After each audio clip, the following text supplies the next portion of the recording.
He was like a psychologist and fraud examiner. His name was Donald Cassie. He invented the fraud triangle. And the fraud triangle has three faces: pressure, rationalization, and opportunity. And what Donald stood by when it comes to committing fraud and stuff like Ponzi schemes and occupational fraud is that in the event that someone is thinking about committing fraud or they're drugged into fraud, these three faces have to be evaluated. They have to be into play in order for the fraud to be executed.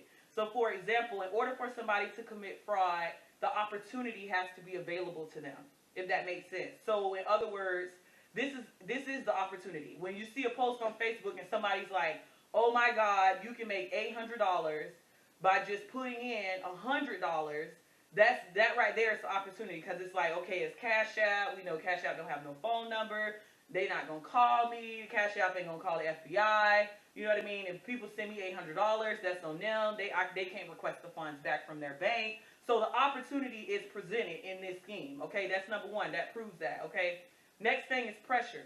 Everybody's under pressure. Money is a problem right now. Money is a problem for our economy, and money is a problem in homes because, like I said, we are in the middle of a pandemic. People are desperate for money. People have lost their jobs. People got bills to pay. People trying to feed their families in a rough time. The economy has been closed. So there's that pressure from your own household and having your own obligations and your own responsibilities, first and foremost. But then there's the pressure of, like I said, I actually paid $100 to get in on this group. When you get in on this group, you get hit with it. It's like, okay, so now everybody got to get on Facebook and start, advertising our circle so we can get more people in to give us $100 so we can get out. You know what I mean? So there's that pressure too, because you're like, oh my God, I put in $100 and my $100 is going to go to waste if I just don't even promote this circle or nothing. So I made a post, right? I posted my little, my group, and my name was on there. And as soon as I posted it, people started texting me and they were like, what are you doing? That's a Ponzi scheme and da da da. And I'm like, you know what? This is a research mechanic for me, a mechanism. Okay? Like, I just want to know where this is going to go with this whole situation. Like, I'm looking at the psychological side of things for this, and I'm also looking at the numeric side of things for this. Like, I want to see how far this is going to go. Like, I know for a fact that nobody I'm friends with, none of my colleagues and my family members, were going to put in $100 for this, okay? For a fact. They probably looked at me when they first started like, she's crazy. She's doing this. She's an accountant. Oh, God, this just looked bad, And I'm just laughing to myself like, nobody I know is going to do this.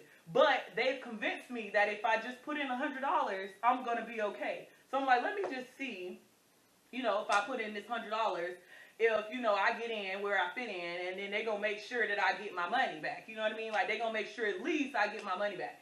So time went on, and I wasn't bringing nothing to the table. So people started getting frustrated, like, oh, people ain't promoting.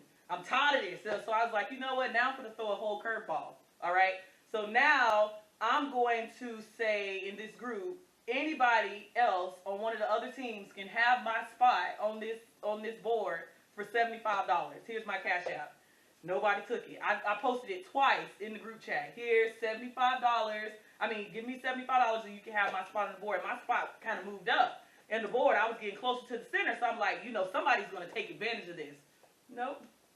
Nope, because I think what happens is people get in there and they realize that they probably shouldn't have did it, or it's a lot of work. And it's like, okay, but I just want to make sure I get my money. You know what I mean? And then there's people that go in and they like, man, I still want $800. But then you can kind of tell some people just want their money back. Like they just want to make something out of this because they put $100 in. It's really sad.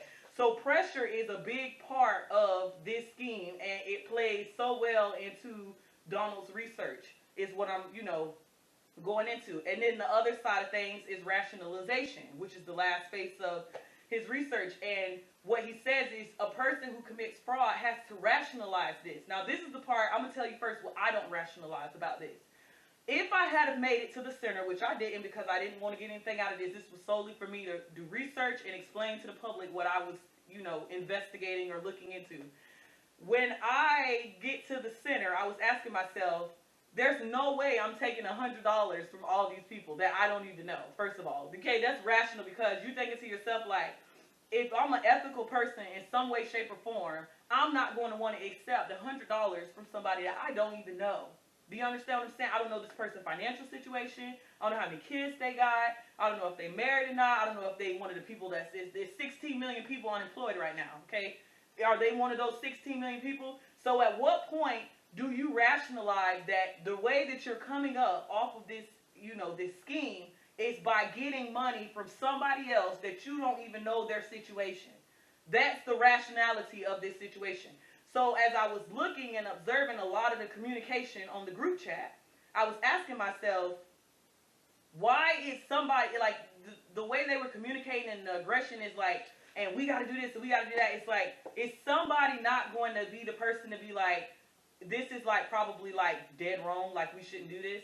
But it goes back to that whole point that I mentioned before. It's like, right now, people are vulnerable, okay? So, like, there's this vulnerability, and when people are vulnerable, they don't have rationalization, okay? They don't rationalize anything. It's like that, the saying, fight or flight kind of thing. I just got to get me some money right now. I just got to do this right now. I have to do this, And so they don't rationalize that in order for you to make your $800, yes, you put in $100, but you're taking money from somebody else that you don't know. And that's what makes it fraud. I don't care if you want to argue with me. You can say, oh, you just saying that because you didn't want to make no money or you didn't care, or like they telling all these other people. I had so many of my friends that I know their financial situation right now, and I know what they got going on, asking me, should I do this? Should I do this? It's like, don't do this. I'm serious. This is not what you want to do, okay? Knowing your situation, what you got going on, and out of respect for everybody that I know, this is not something that you want to get involved in. Not just